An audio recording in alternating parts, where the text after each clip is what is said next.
Radio has been a part of Monika Kelly's life since she was shorter than a stick. From making prank phone calls as early as age 3, hello, country Bible service, would you like to buy a Bible? To riding around in the back of her best friend's dad's rock station radio van to various concerts, it seemed to her that God always had planned for Monika to be in this business. Monika started her career in radio in her late 20s as an intern with a popular urban radio morning show. Over the years, she worked in many different genres: country, classic rock, adult hits. Today, Monika Kelly is an on-air personality and news reporter at a nationwide Christian radio network called K-Love. She loves a great homemade latte, trips to San Francisco, and beautiful sunny days. Monika lives in Northern California with her husband Jeff, son Joshua, and Labrador Retriever Jack. Tell me a little bit about what got you into this field, and specifically a little bit about the changes you made from country to adult hits to now really being in this faith-based kind of focus. Well, my name is Monika, and I have been in radio for 26 years. And, you know, it's funny how I got into radio. I was actually being quiet one afternoon, which was rare for me. Like not doing anything, not trying to be anywhere, just being quiet in my living room. And I literally heard a voice, you know, not an audible voice, but a voice in my spirit say, call such and such radio station tomorrow. They have an internship, be an intern. I'm in my now 26, 27 years old at the time, had no thought of radio. Although when I was a kid, I used to love to make crank calls and, you know, do voices and things like that. So I called this radio station on Monday and they said, wow, we've got this internship available. It's our number one radio station or radio morning show. Come on down. All you have to do is go to your local community college and get a work experience credit. And I went down that next day and met with the morning show, and we instantly clicked. And they said, you know, come be our morning show producer. So I didn't have a clue. I thought, actually, no, I take that back. I was an intern. So I was an intern for them and had the best time and learned things, funny things. You know, so much of radio is theater of the mind, right? Just like podcasting, really. Because we don't have the visuals. We have to create something in audio that's going to be compelling, right? So he would just show me Marcus Allen, who's gone on to be, you know, really well known. He's a movie director now, but he was a morning show host, and he taught me about, you know, voices, and he'd send me in the other room. Okay, Monika, do this voice. And there were a couple times when the traffic show guy had called in sick, and he threw me on to do traffic. And, you know, it's one of those series of coincidences that I know you're both familiar with. You know, when you're in the flow, and then all of a sudden somebody else hears you, and they say, well, come and do news over here on the home of the Giants, San Francisco Giants, for example. And just things sort of snowballed eventually. And this is where it ties into when you're trying to publicize yourself to a radio station or a TV station.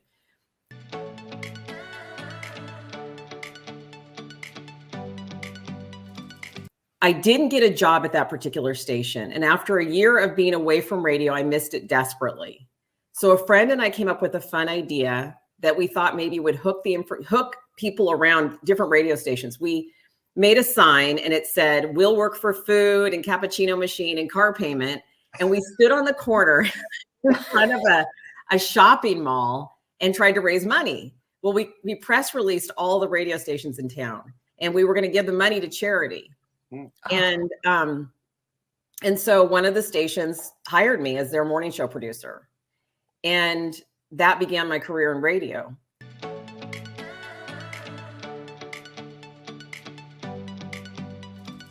And what's interesting, what I found, you know, thinking about, you know, how can you get people's attention? And Eddie, you deal with this a lot. You know, people are pitching you ideas constantly.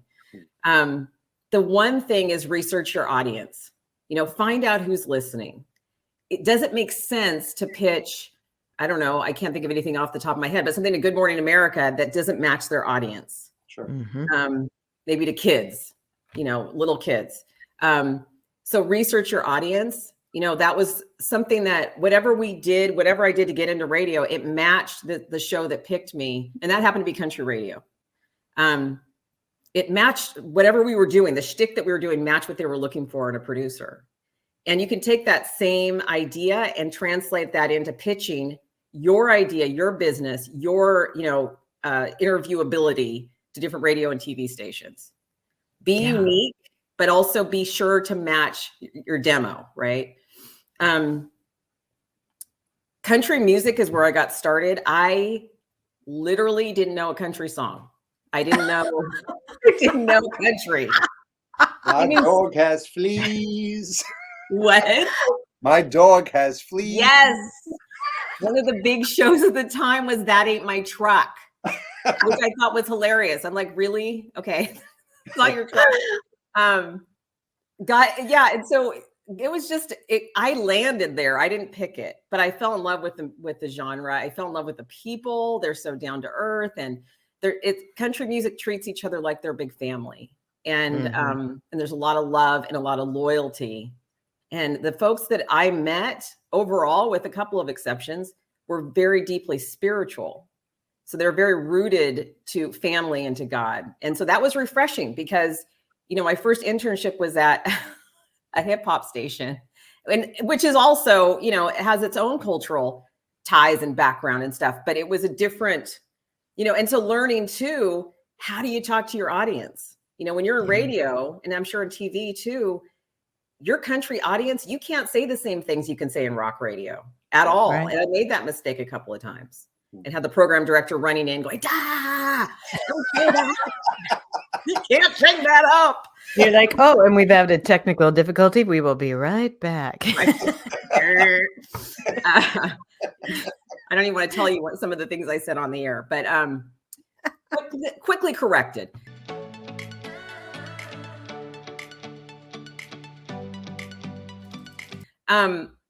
The other thing is about pitch. When you're making a pitch, don't be generic. One of the things now, as I'm an on-air personality now for a Christian radio network, K-Love, I'm also a news reporter, a news anchor, and a public affairs reporter.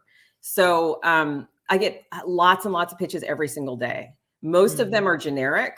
Most of them could be written to anybody, and they're usually way too long. Yeah. So you look and you're like, delete. I hate to say it, but it's true. If you want to get somebody's attention, maybe do some research on the person you're sending it to. Yeah. Personalize it. Hey, Michael, I've heard about Shock Your Potential. I love what you're doing. I've listened to all your podcasts. Would you consider me as a guest? Yeah. So you're making that connection. Otherwise, we live in a world, as you both know, that is completely, we have a short attention span. Like never before. We've done research in radio that it literally, in the first 8 seconds, if we don't catch somebody's attention, they will leave. Yeah. So we have to hook them right away when we get on the air. It's the same with your pitch. You got to hook immediately. So, some of the ways to do that is make sure your pitch is relevant to whatever's going on in the news cycle. So, for example, if I'm going to start talking about how I survived the pandemic and lockdown, that's not relevant anymore. Right. But what is relevant is, some of the mental health effects, say, for teenagers as a result of the pandemic.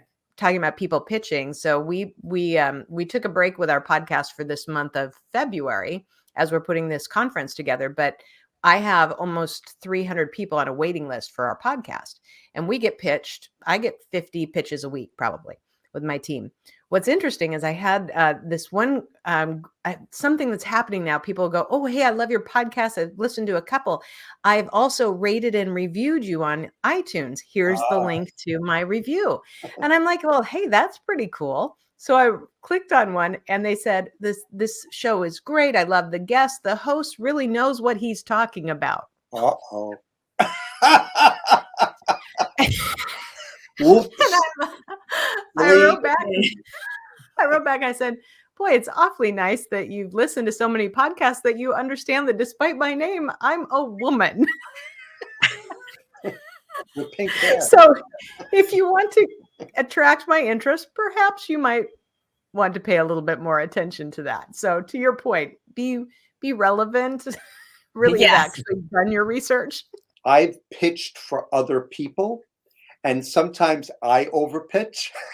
And what a couple of people actually from the local Philly station said, the subject line, you want to catch my attention in that subject line. And a lot of times, like I pitched for GMA3 for some friends, a friend of mine, Cliff Shipe, he's an author, and they have on Fridays, Faith Friday. So I always do, pitch from Eddie, Faith Friday, guest Cliff Shipe, which it's direct, but I guess it's boring. So I have to rethink, like get a line or two from his book that's real interesting and throw that in the subject. So I've learned that with pitches. I've also because I'm a stage manager, I work in a studio, but I have a little office area where we share with other people. And I had pre-pandemic, I had producers sitting next to me, and I used to show them pitches. I say, Eddie, too long, too much stuff. None of us are ever going to look at that. And they said, don't put a lot of links because we don't have time to hit this link and hit that link because now we got to just keep on going. If there's a video, somehow put it right in the email, or if there's a photo, put it there. So when we scroll down, we see it. We don't have to hit a link to a link to a link. Also mentioning an angle in which to cover the story or your business. So for example, I'm a tile cutter. Let's just say I'm a tile cutter. That's boring. Who cares? But if you're a tile cutter to the stars, find out what, Whoa! And then you can say, I've got all the right angles. Yeah. Oh. Then it becomes all of a sudden very compelling. Yes. And also sending your pitch at the right time. Yes. Giving lead time. Yep. If there's something that you want to talk about tomorrow and I send it to you today at 5 p.m. Mm-hmm. So it's super important to think about timeline, think about how busy the person is. And speaking of busy and the person, sending it to the right person. Yep. Mm-hmm. So what I get a lot of times is stuff I can't do anything with. So somebody will reach out to me, hey, Monika, can I, we have something on K-Love called 50, it's not 59 seconds. That's actually our sister station, Air One. So somebody pitched K-Love about 59 Seconds of Hope, which is not even something we air on K-Love. And I have no authority to let him be that voice. Mm-hmm. So now he's pitched the wrong person. So do I take time and say, hey, I'm not the right person? I'm not going to forward that to our program director because she doesn't have time. Right. That'll be buried in her thing. So really researching and thinking, assignment editors are good people to reach out to. Which actually brings a great question that you were talking about timing too. And we were interviewing a reporter from the ABC local affiliate in Philadelphia last night. And I meant to ask her this question because talking about timing. So, the day we interviewed her was a Wednesday. I think it's the Thursday day. Yes. And so she's talking about a pitch she got Tuesday for like rare blood disorder day that's coming up on Monday. So I meant to ask her, and then we got off on another tangent. Is that a long enough lead time to pitch a story for a very specific day that's less than a week away? There's probably not a true rule of thumb, but what's your thought about, when's too far in advance and when's too close? A month is too far in advance. Mm-hmm. I would say ideally a week to 10 days. But it depends on the genre or the media. So mm-hmm. TV might be different, and I don't work in TV, so I don't know. Eddie, I'm imagining you guys turn things around pretty quickly. Is that true? If it's breaking news, we turn it around in hours.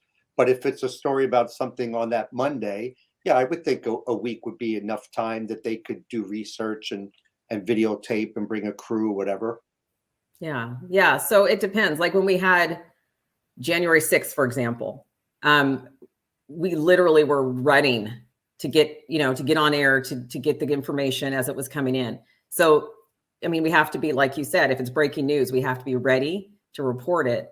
That's different versus like rare blood disorder day. I think that might be enough lead time. Mm-hmm. But if it were Sunday night, no.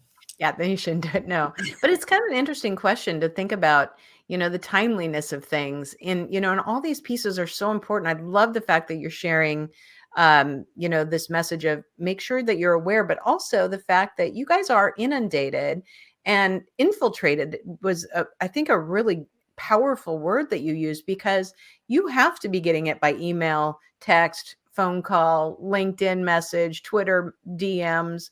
How do you, that's a lot different than the world when you just used to send a press release, to the Right. media.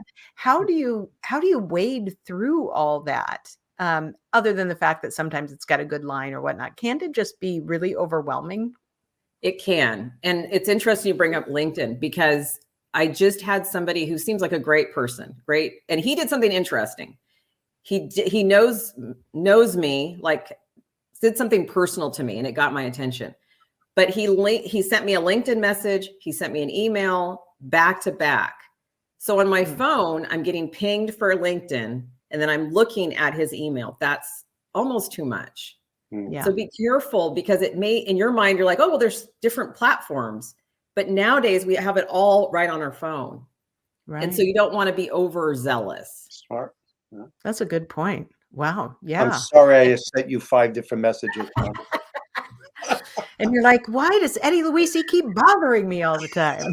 He's calling me, he's singing, he's doing all kinds of stuff. He's outside my door and he's throwing rocks at my windows. I'm like, I get it, Eddie. No, that is not the case.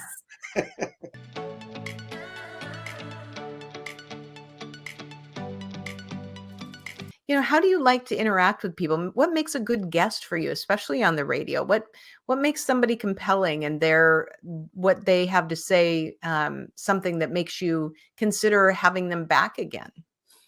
The best, a couple of things. What I like to do is talk to them to break the ice. Find out, let me hear about you. What's your story? How did you get involved? Like, what's your passion here? That creates more of a conversational feel to the interview. Somebody who knows what they're talking about and feels comfortable. It's hard. I get it. A lot of us have mic fright. The minute we get on the microphone, the minute we're in front of a camera, I get it. But if you can imagine talking to your best friend, that is if you even have a picture, if you're going to go and be on air or whatever, put a picture of your best friend in front of you and talk to that person in your mind. But really the person who's most relaxed, but also who knows their subject matter well, feels confident in it, and don't just end the conversation or the question. If I ask a question, they go, and then somebody just answers it, and then, yes. And you're like, and do you have a follow-up to that? And if it's not you for your organization or whatever, your business, pick somebody who loves to talk.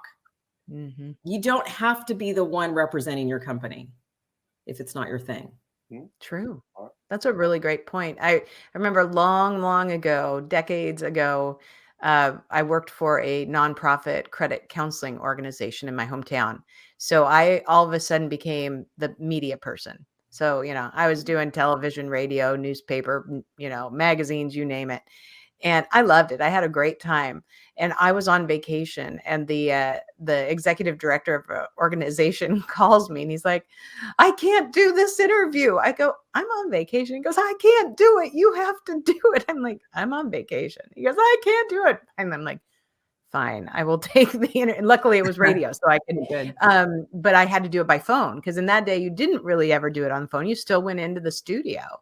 Coming early, being prepared, being yourself, being original, being friendly. Those are my basic points.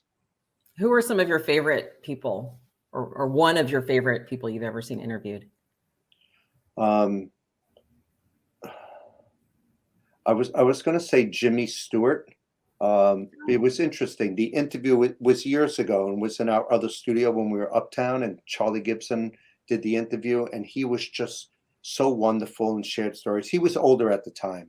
Mm-hmm. The interesting thing, though, after we did the interview, the crew took a 10-minute break because there's all unions and stuff, and we were going to do a post tape, a second interview with him for another day. So he wanted to just stay on the set because he was an older gentleman. He didn't want to go to the green room or the office, whatever. Everybody at ABC from the office building came down. Aw. And there had to be like 75, 100 people just in the background looking at him.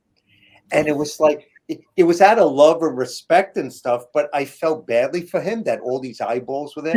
I went up to him and I'm like shooting the bull, and I told him a joke, and I said, hey, Mr. Stu, what are you doing later on? You want to come to my house and have some spaghetti? I said, I got ragu sauce. It's out of the jar, So I try to make people comfortable, treating them kind of like human beings, you know what I'm saying? Yeah. Not that they're big stars or politicians.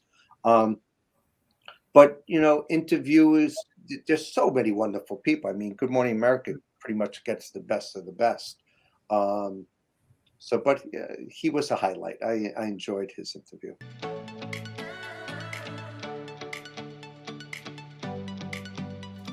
We crave connection, and we crave to be moved, right? So either to be happy or to be touched or something like that. So going back to being creative, how can, what can you do to stand out? What can you do to be different and maybe even elicit some sort of emotion? So, guaranteed stories that are going to get posted are anything to do with firemen, kids, a family who's lost their home, and people coming together in the community to help that family get all their things that they need back to anything like that. So you don't ever want to exploit somebody's horrible situation, but maybe your pitch can involve, hey, for as many people will get back to me on my resume, I'm going to give, X amount of dollars to this charity or whatever. I mean, just thinking out of the box. Yeah. I had a family friend tell me years ago, when you're sending out your resume, include something that will grab the program director's attention. Mm-hmm. So what he told me, and this got me a job, was I sent my resume and I put on the outside, "Are you hungry?" And and I stuck some Nutter Butters in with my resume. Nice. So on the cover letter, I said, "Are you hungry for some talent, some new talent?" Wow. Mm-hmm. Wow. Well, that got me a job. So anything, you could sit and brainstorm. You could, one of the things that, I don't know if it's okay to talk about on this, this conversation, is a lot of my story has to do with prayer. It has to do with, just asking God for direction, for, knowledge of his will. I recently had an opportunity where somebody wanted to talk to me from, another station. And I prayed about it. Now, in the natural, it looks like, well, of course, you should always advance and you should whatever. And it became clear that's not the path that I'm supposed to be on. Mm-hmm. And I politely said, thank you, but no, thank you. Mm-hmm. And I think it's fantastic. And the question about faith, we've actually had quite a few people talk about, where they found their calling or that voice that, talk to them, that they listen to, which I think has been beautiful addition to here, because I talk about it as intuition and, lots of different ways that we tap into what we know is there if we listen to it. What I really love about the story you told too, about sending the resume with the candy bars, is that we have an entire generation that never actually put a resume in a pocket folder in a big envelope and stamps on it and mailed it, and then also hand delivered or mailed in a handwritten thank you card afterward. And if you want to stand out, especially when you know how many emails you're getting just from pitches, the assignment desk, whoever's in charge of that, is also probably getting a bunch of other pitches for, hey, I could be your next on-air talent. If you want to stand out, you've got to think differently than the way everybody else is doing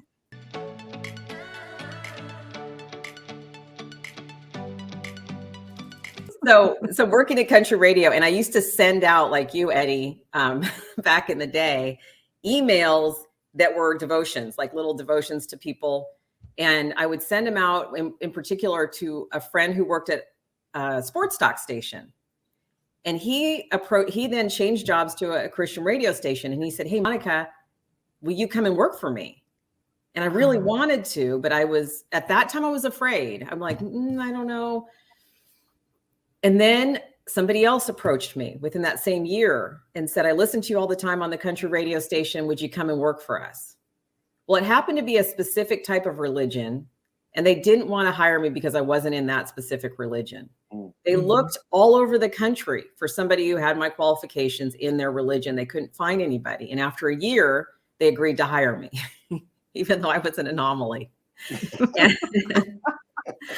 And so I worked at that radio station for 7 years. And that was my heart, to touch people. We didn't reach a ton of people. It was just a regional, Northern California station. And what happened after I got pregnant, we decided I would stay home on for maternity leave. And then I didn't want to go back to work. And then we needed money. And so my husband said, "Could you just find something that would be part-time?" And I thought, okay. So anyway, I ended up applying for Kayla.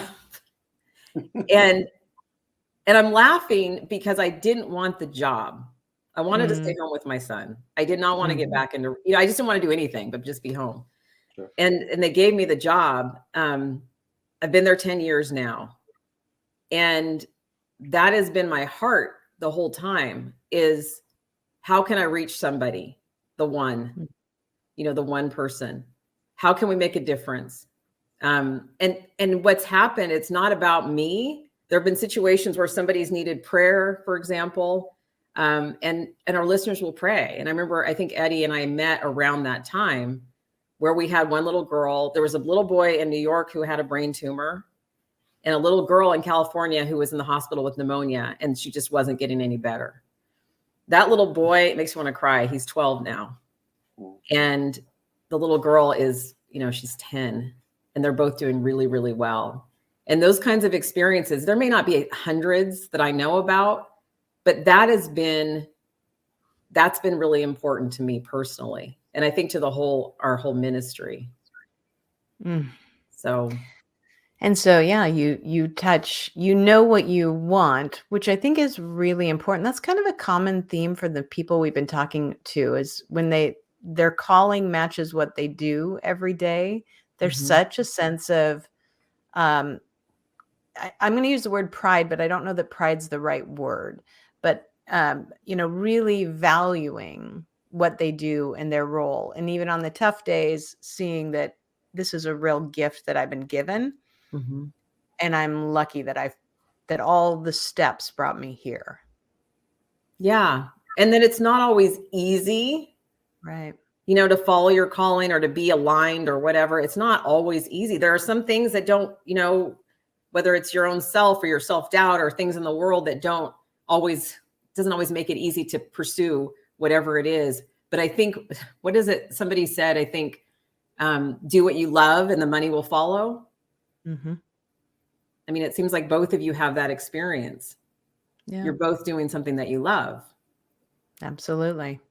Well, Michael, I was doing my research on you.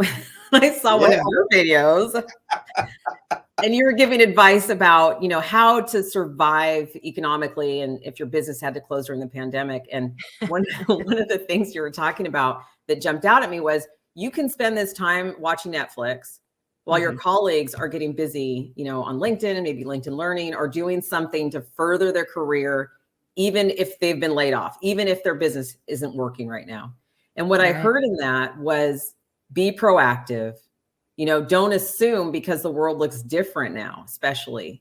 I think there's more opportunities with what, learning how to use Teams and Zoom and StreamYard and figuring out which angle to turn. Which side of my hair I'm working on at the moment. Exactly. Absolutely. So it's being aware and making sure you're making the most of the opportunity you have in front of you. Yes. Without a doubt. I mean, the interesting thing with my business is that prior to the pandemic, I knew I needed to diversify what I was doing. I mean, I was speaking and training. That was 99% of my business income. And then all of a sudden not going anywhere, and nobody's paying me to go speak, or, and nobody's buying my books. And, so first I felt really sorry for myself. And then I was like, okay, so what are you going to do? So reinvention. But, a couple years later, I've spoken virtually on stages around the world that I never would have done before, because I took the time to learn and connect and make new connections and make better and different business decisions that will sustain me. And I also used to think that all I ever wanted to do was be on a plane and go speak and train all over the world. And now I sit back as the calls are coming and ask myself, is this something I really want to do? Which is parallel to you getting a call from, a headhunter or another, station saying, hey, we'd really like to talk to you. And that can be really alluring. But when you make those decisions based on, is this really what I want? Or is this just attracting me at the moment? I think we make better decisions for ourselves. There's a lot more peace with it. That's so good. I love that, because it seems like maybe it was the 80s or the 90s that it was, all about pursuing the next business opportunity, and, yes, picking up and moving and starting over again, over and over again. And I like that, that we can stop and make a choice. I'm very glad we had you on. I feel like I want to hug you. Oh, hugs. Hugs, Eddie. Woo, good bug. Oh, Monika, you are just fantastic. Thank you so much for everything you've shared. It's been just an absolute joy. Well, thanks for having me. And I am so sorry about my ridiculous bio that I sent you in bold print. I think we can work around it. Okay. Thank you, Eddie. Anything else you want to add, Eddie, before I hit the end of our taping? No, I just want to thank you, and not only sharing your career, but sharing your heart and talking about prayer and talking about K-Love. I appreciate that, because when Michael and I had a little meeting about this, and I've known Michael for a while, and I knew she always had Shock Your Potential company. And she goes, I'm thinking about Shock Your Media Potential. I said, well, I work in the media. Why don't you try to, use me and stuff? And never thought I'd be the co-host, though, in doing these interviews. Awesome. I thought I was just going to be hooking her up with different people. But all the people that I have introduced for this platform, obviously are professionals and wonderful people, but they all have a spirit, and there's a connection that I have with everybody. And for many of our guests, our experts, including yourself, to share your heart and your spirituality and prayer and God and all that sort of stuff is great. I think it's a wonderful thing for people to see. Well, thank you, guys. Thank you both for having me. I feel very honored and unexpert-like. But thank you very much.